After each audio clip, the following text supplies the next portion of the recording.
هەردە چارچۆڤەیە پیرۆزکردنا ساڵڤەگەرا 127مین ئاڕۆژا ڕۆژنەمەگەریە کوردیدا سەمینەرێک ژالیە پارتیا یەکێتیە دەموقراتا کورد لە سووریایە یەکێتی لە پاژاری حەسەکێ هات دارخستن. لە سەمینەرێدا بەحسا دیرۆکا ڕۆژنەمەگەریە کوردی هات حتا ڕۆژامەیە ئیرۆ قۆناغین کۆتێرە دەرباس بوونە هاتکردن.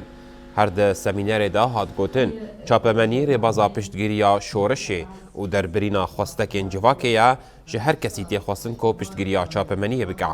Herwiha hat gotin ku divê tevahî rojnamevan li hemberî rewşê amade bin ku bibin dengê gel raporên li ser tevahî bûyeran amade bikin.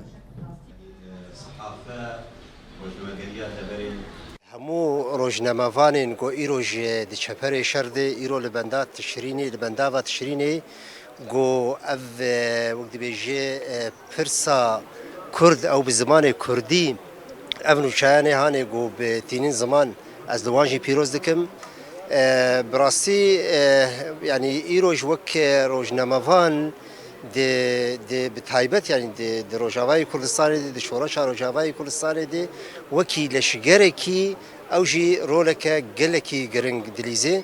Em bihêvîne ku di paşerojê de jî bêtir rojnamevanên me bêtir wek dibêje kesê ku vî warê hane kar dikin karibin bêtir bi rengekî pispor karibin bêtir bi rengekî akademî ku giştî yanî wek dibêje doza Kurdî bînin ziman.